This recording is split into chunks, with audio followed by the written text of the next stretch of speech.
Well, good morning. Here we are this morning with Meet the Artist, and this morning we have Gwyned here with us. And Gwyned, where are you these days? You used to be on the East Coast, but you're not anymore. That's correct. I moved to Appleton, Wisconsin in April of last year, so I did that for my husband's job. Thought that moving as a studio artist would be relatively easy since I was promised a new studio, and have discovered that there's a lot of connecting you need to do. Now, do me a favor. I need you to say your entire name for me, because every time I try and say it, I get tongue twisted. Well, my name is Gwyned Trefethen, and I get tongue twisted if I have to say it more than once too. Okay. Now, And it is Welsh and Cornish, because everyone asks that. So Gwyned is Welsh, Trefethen is Cornish. And Gwyned is a made-up name. really? Really. Gwyned is normally spelled, or Gwyneth is normally spelled with a double D at the end, which makes a TH sound. And my mother lopped off a D so you wouldn't lisp with Gwyneth Trefethen. So it became Gwyned Trefethen. So there's the answer. I get asked that almost as often as many of the other standard quilt questions. Now, let me ask you. From what I remember, a lot of your work has to do with some sort of a mathematical base. Is that correct? That is absolutely correct, and you can see a little bit of one of the quilts that has the mathematical base behind it. It's part of the shifting value or value shifting series, depending on what I remember to call it. And that is based on taking value across the quilt canvas from two opposing directions. And I came up with that idea about 11 years ago. I just thought, what would happen if I shifted value vertically and diagonally simultaneously across a quilt canvas? And I was fascinated with what happened. So it's a bit like a musical score where you can call everything C, D, E, and F, or you can give them a numerical value. And I actually do my quilts by number, not painting by number, but value by number. Now, Gwyneth, tell me, how in the world did you get to this point with doing these mathematical equation quilts? Well, it wasn't actually, it was how I got to the point of doing art quilts that I'd like to talk about versus the math just happened. And that was part of the evolution. But I never in my wildest dreams thought I would have the chutzpah to call myself an artist or even think of myself as an artist, because I started out as a math major, became a drama major, and then did, because of that, a junior year abroad in London. And it was a very small program, 40 students. We took a class called History of Art at the Victoria and Albert Museum with their curator, Jeffrey Squires. And it was just an eye-opening experience. The very first day we went into a dark auditorium.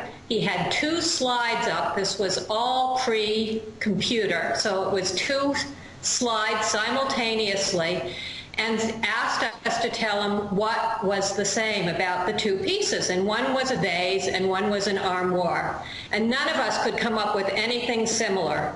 By the end of the lecture, you knew that these were almost duplicate pieces, and you wondered how you missed that. And working with Jeffrey for 6 months, just really looking at the costume in the V&A and all the other fabulous art there, probably started me thinking about art, even though that wasn't my intention. When did you get to the point where you said, I am an artist? Probably about 5 years ago. So I was already making art quilts, and I was calling myself a textile artist. And then I just finally was able to lock off the word textile, and I now introduce myself or put down my occupation as artist. And when people ask, then I introduce the fact of what medium it is. But I don't start out with a qualifier for artist. I just call myself an artist now. Wow, now do you do any of that on the computer first before you set out on your fabric? I don't do the value part on the computer, if that makes sense, but because I like the underpinning structure to be alternate blocks, that gives me a construction template to follow when piecing. I'll create the blocks to get the secondary design that I want, but it's strictly a line drawing. And then I just put the numbers in how I want the value to shift, whether I want it to start in the center of the quilt, slightly to the right, up or down, and I just put the number values in, and I have no idea what the quilt will look like until I finish it. Wow. So I really have no color concept at all, except for the palette that I've chosen. And what is your favorite palette that you work with? Well, up until this past year, my favorite palette was black and white, and I did a lot of black and white with color, so you can see that in Hope Springs Eternal. Mm-hmm. That's the one that is not the blue and white quilt behind me, or the blue and teal. However, hanging in the West Windsor Art Center in West Windsor, New Jersey, is the latest in the value shifting, called Thinking in Green, which gives you a tip as to what color I used. The whole thing is done in green, but it's the exact same theory, and I switched from going abstract to this is a much more representational, though I rarely do anything that's totally recognizable. Do you use any type of, let's say, do you ever test any type of either physics or mathematical formulas of any type? Lisa, it's like you're reading my mind, because the quilt I started yesterday, 4-fiber revolution, for our fragmentations exhibit, is called Nautilus. And the Nautilus shell is based on the mathematical ratio of 1 to 0.618. And that's the ratio that you see in a lot of the Greek and Roman temples. Wow, okay. So yes, am I nutcase enough to put the math right in my quilt? I am. Although I have tried to work with my brother. So this is a little aside. He is a professor of numerical analysis at Oxford University.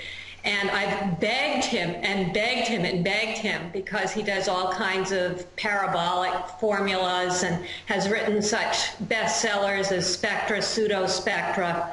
I've begged him to create a couple of graphs or something that I can use for my quilts, and he just doesn't get it. So he won't help me. He doesn't understand how cool that would be. But my husband's an engineer, and he sometimes helps me with the math. Okay, so that's Hope Springs Eternal. And since I only see it in a little postage stamp version at this point, I can tell you that's based on the seasons. It's a metamorphosis quilt. And winter starts at the very top and moves down to spring, summer, fall, and then back to winter. And there's a little bit of winter and spring and summer, because the seasons never do that abrupt transition. So I carried fabric forward. I do a lot of I consider it a metaphorical quilt. I'm sure there's another artistic name for it. But it doesn't look like winter, but that was what the intent was, the colors from winter, the colors from summer. My local exhibit is actually already up and running, and I curated an exhibit for Fiber Artists Coalition at the Anderson Art Center with Linda Henke. Fabulous, and it was a delight to work with her. So I have 4 pieces at the Anderson Art Center. It's a beautiful old mansion with about 10 rooms that we have filled with artwork that was owned by a member of the Simmons mattress family. Well, Gwyned, I want to thank you for interviewing with me this morning, and we'll be excited to come back to see your update of your fragmentations piece. So definitely let me know when that's ready to go, and we'll get your website up here, and I wish you the best of luck. Thank you. It's been a delight. Terrific. Have a great day. You too. Bye-bye. Bye-bye.